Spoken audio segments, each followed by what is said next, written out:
Hello, you're listening to this special one-time only production of Project Voice and Diction. I'm Miranda. And I'm Chris. Today, we will be covering news, fiction, and opinions about things. Stay tuned, stay informed, and enjoy. Here at SUNY Adirondack, we would like to wish you a happy holidays. Take part in the holiday spirit and get involved in giving back to your community. At SUNY Adirondack, for the Christmas season, there are some wonderful programs going on to help our community and animals in this cold season. Angel tags are available at any student activities office, and any club, organization, or individual may sponsor an angel. Sponsor a single gift or an entire angel. Help bring smiles to little faces on Christmas morning. For more information, call student activities at 743-2251.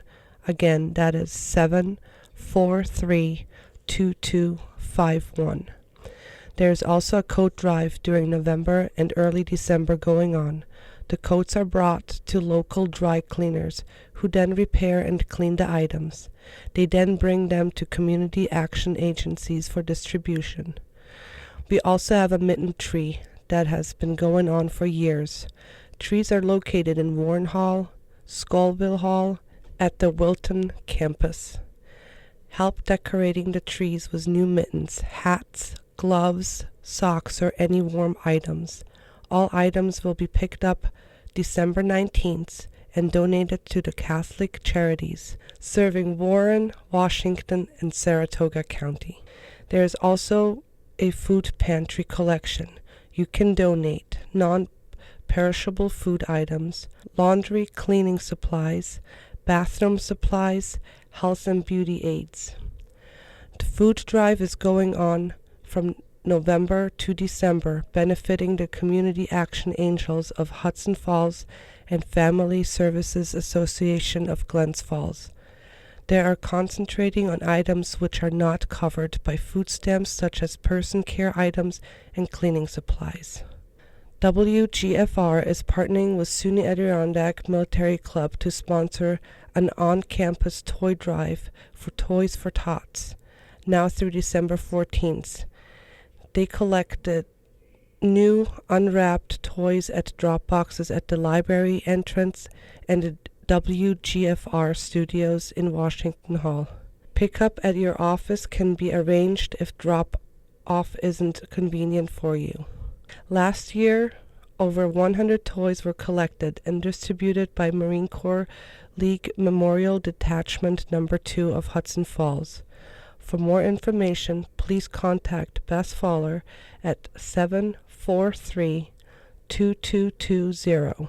Again, that is Bess Fowler at 743-2220. One more exciting program is the pet donations, sponsored by the SUNY Adirondack Business Club, the 11th Hour Rescue Drive.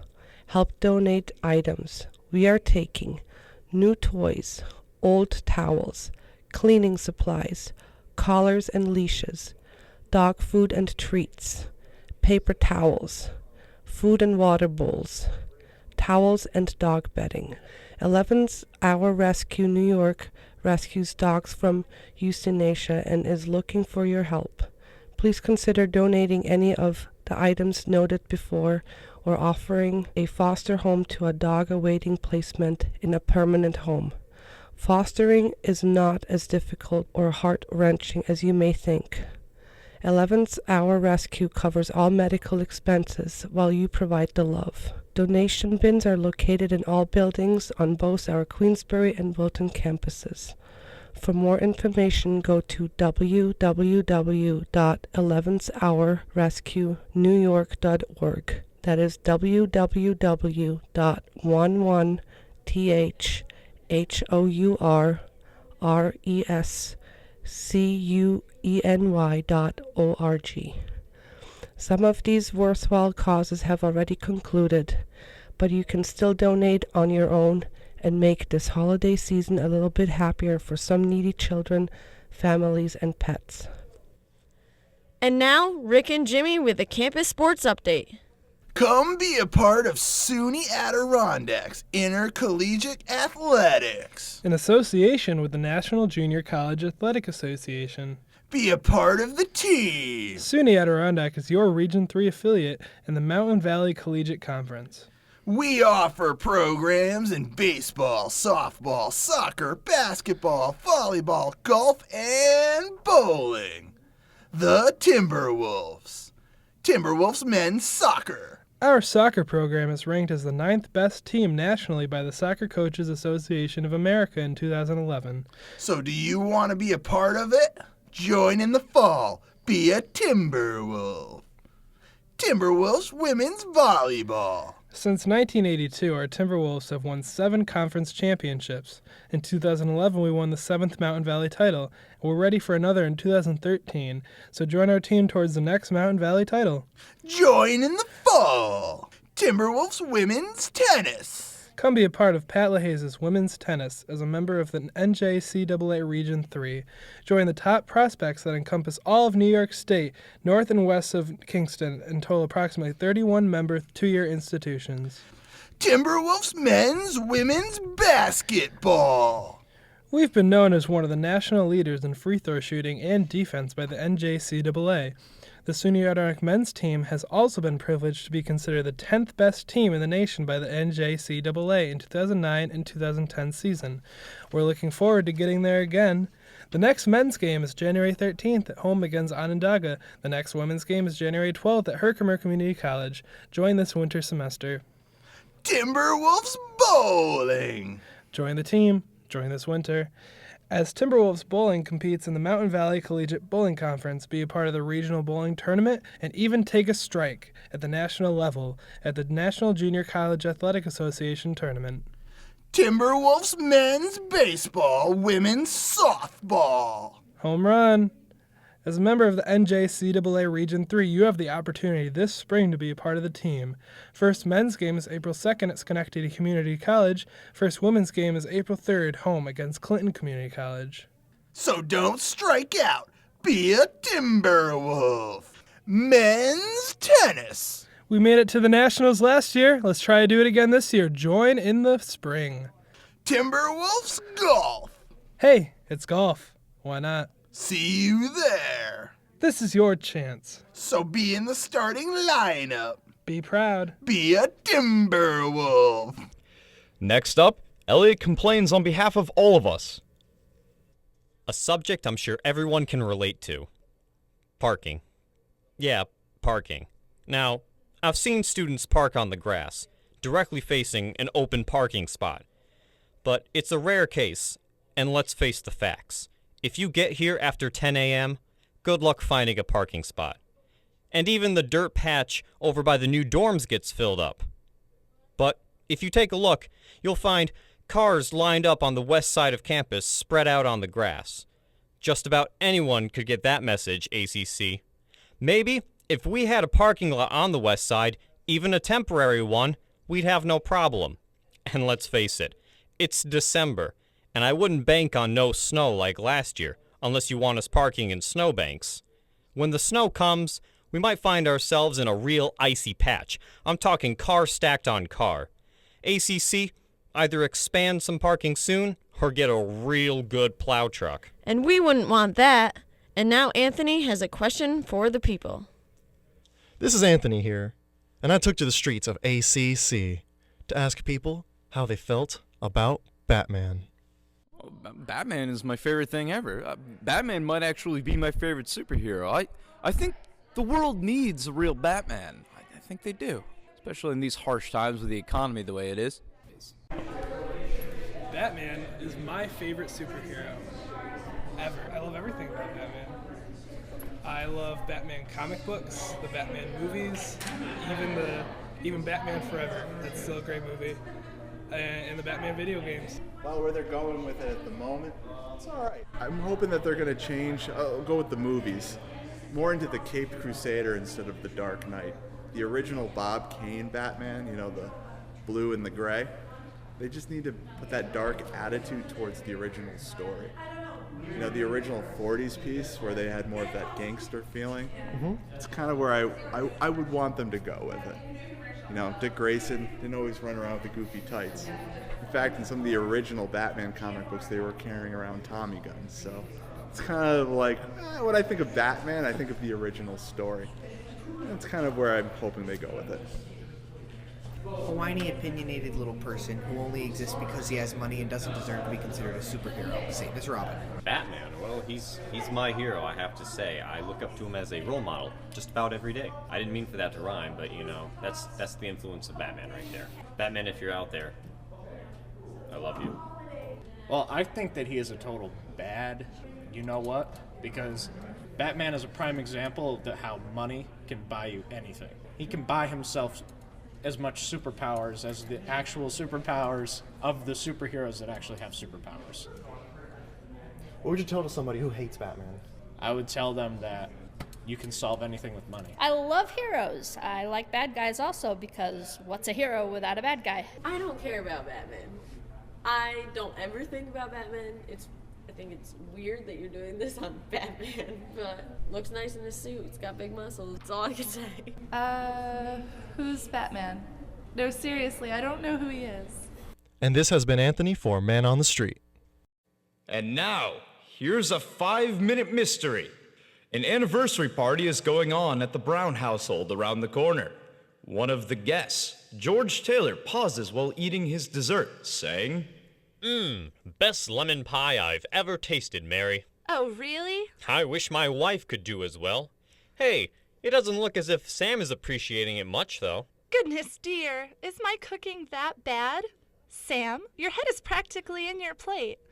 I guess he's fallen asleep, everyone. I'm so sorry. That's all right. Sam? Sam! Sit up! Sam? It's dreadful. I'd better shake him. Sam! Sam! Great guns! He's dead! Hello, I'm Sergeant Barker from the Homicide Division, and this is one of my boys, Mike Grady. Where's the body? In the dining room, at the table. We didn't move him.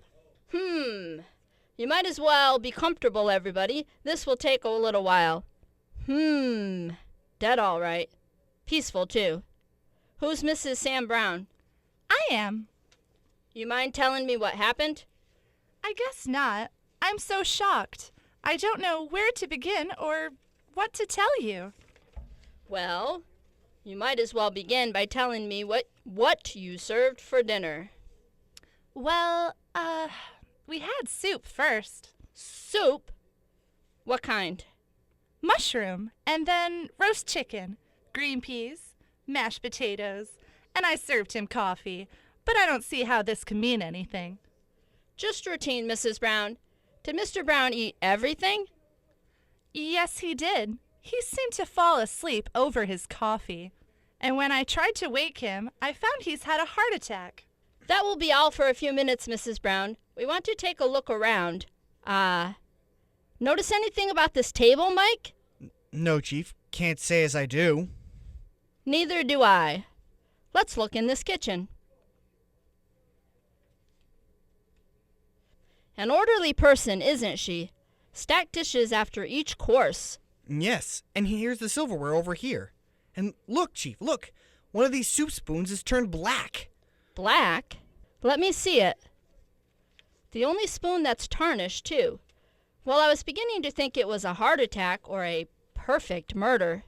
But this silver soup spoon is evidence. Mrs. Brown? Yes, Sergeant Barker? I'm sorry to interrupt your little party, Mrs. Brown, but I'm sure your guests won't mind. I don't understand. You will, Mrs. Brown, you will. You see, you're under arrest for the murder of your husband. Do you know why Sergeant Baker accused Mrs. Brown of murder? In just a few moments, you'll hear the solution right after this. Winter is drawing near, filled with family time and holiday cheer. Tune into 92.7 all season long for a break from the usual holiday songs. The Revolution brings you true variety and mix in order to satisfy your holiday fix. Daily radio shows to suit every need, from local to sports and talk shows indeed. So happy holidays to you wherever you are, from all your friends here at WGFR. Now, back to our story. Sergeant Barker, how do you know it was homicide? Well, Mrs. Brown took careful pains to wash the soup pans and soup dishes before she served the rest of the meal. Ah, yes, I can see that. What she didn't realize was that an hour later, by the end of the dinner, the spoon her husband had used to eat his toadstool soup would give her away.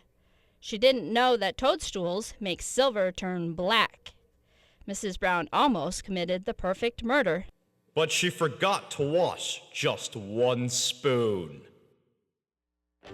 If you are listening to this broadcast, that means we have survived 2012. Congratulations! Now, celebrate with a peaceful evening of WGFR to take the edge off. Being the only true variety station out there, the Revolution offers you a utopious getaway from the troubles of everyday life. So listen to 92.7 WGFR, the true station to end all stations. Did you know that the arts are alive on campus? They certainly are. Did you know that each fall and spring term at the college there are arts events in music, theater, visual arts, guest writers, and faculty lectures? Quite a long list, and all of them are free to the community except the theater productions. This fall term, the theater program presented 5 Women Wearing the Same Dress by Alan Ball for 4 nights to sold-out houses. The music program began the end-of-term performances with 4 student recitals, showcasing voice students, solo instrumental performances, as well as ensemble work. The College Symphonic Band and the College Chorus, made up of both student and community members, have presented evening performances, and all free of charge. Community members who are interested in joining should contact Professor Bargel at 743-2200, extension 2468. That's 743-2200, extension 2468. The Art Gallery, located in Dearlove Building, began its season of exhibits with paintings by Juanita Guccione. A new exhibit just opened titled Information Overload, works by Johnstown native Steve Pearson, that runs through February. The gallery is free of charge and open most days of the week. The intermediate photography students held a student exhibit titled Through Their Eyes, Through Our Eyes at the College Student Center during the last week of the term. The Writers Project, planned and overseen by the English Division, brought to campus 4 outstanding published writers of fiction, poetry, nonfiction, and memoirs to engage in discussion and readings of their work. Q&A are always part of the experience. The College Lecture Series presents faculty lectures on a diverse range of topics throughout the entire term. You are listening to WGFR 92.7 FM, the college radio station, which provides you with music, news, and information 24/7, along with a new feature, a weekly update of all the arts happening on campus. Keep yourself informed of what is coming along in the arts during the spring term by going to our college website, www.sunyacc.edu. That's SUNYACC.edu. And check out In the News box, or call 518-832-7620 to receive further information about all of these and more exciting events. Remember, admittance is free. Looking for something to do today? Keep learning. Keep experiencing the arts at SUNY Adirondack.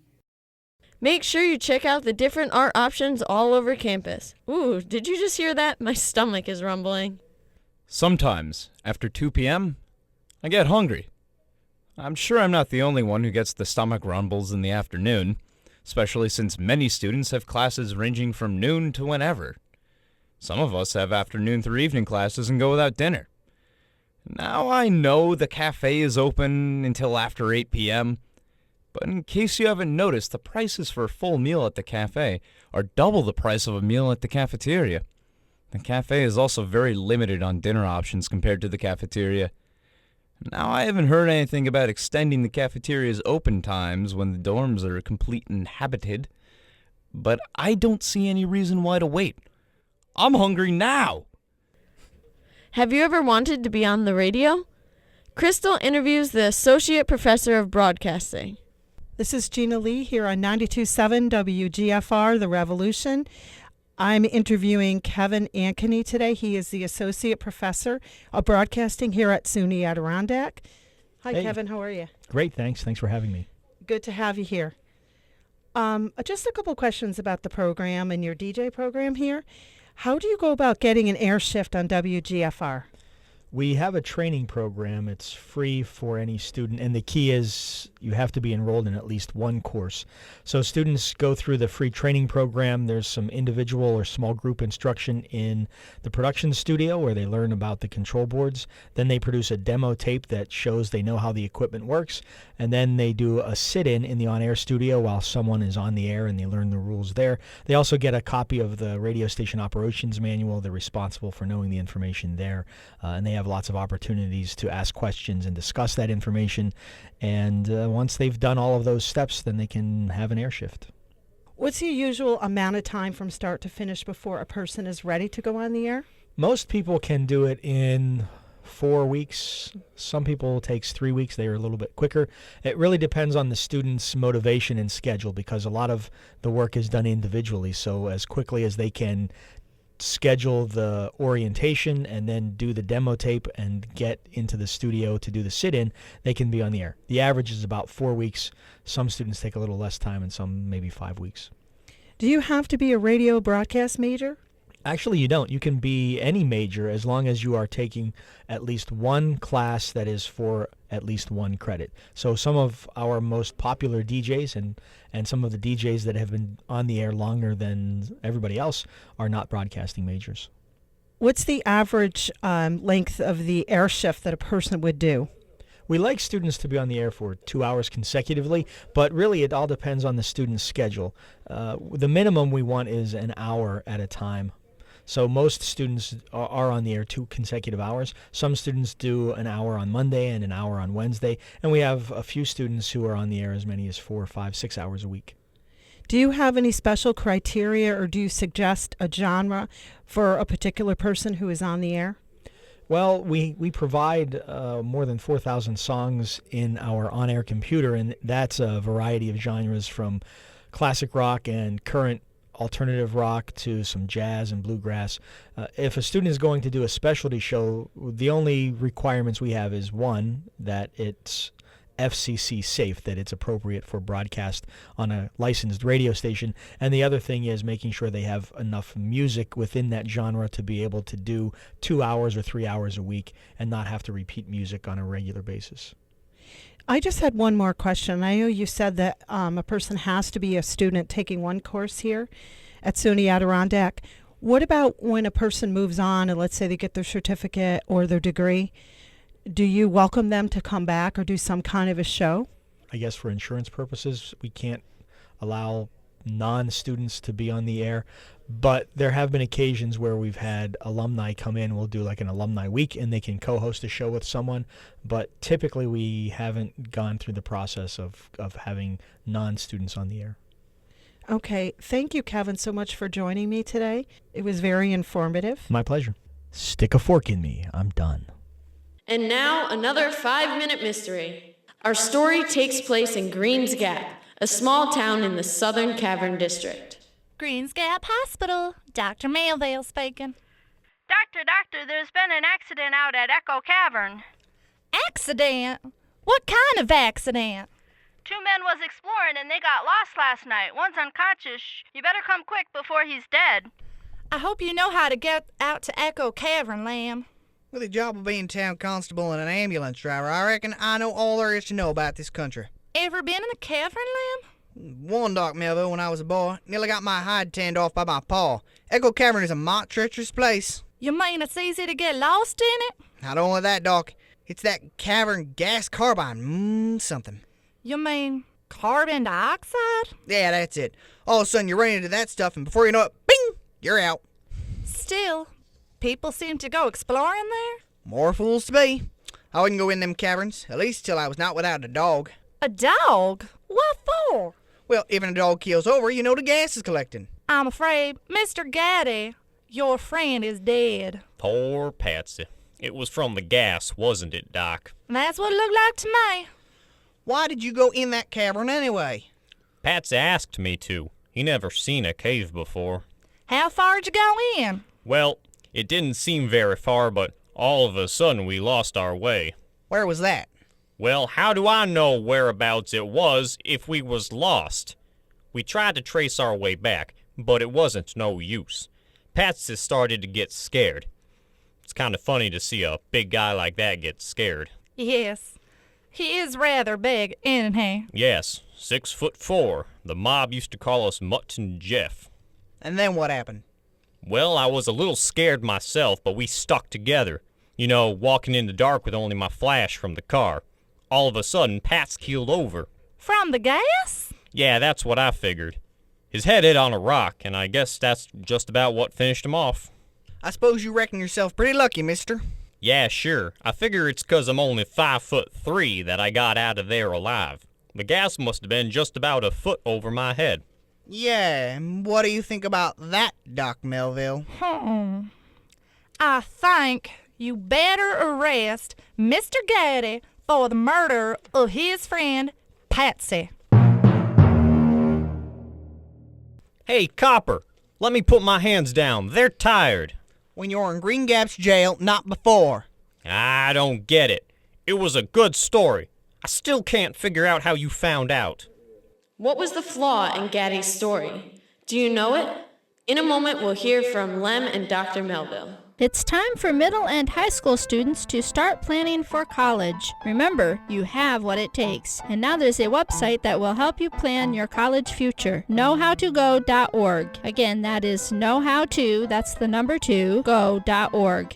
And now let's see whether you're as observant as Lem and the doctor. Lem tells me they used to take dogs into the cavern because the gas is heavier than air. It collects on the floor. If you really meant gas, you would have keeled over first, before your pal Patsy. Well, what do you know? I tell nowadays in this murder racket, you need a college education. Thank you for tuning in to the Project Voice and Fiction for the past half an hour. Tune in next time for more of this quirky fun. Wait, there is no next time. Well, maybe there will be.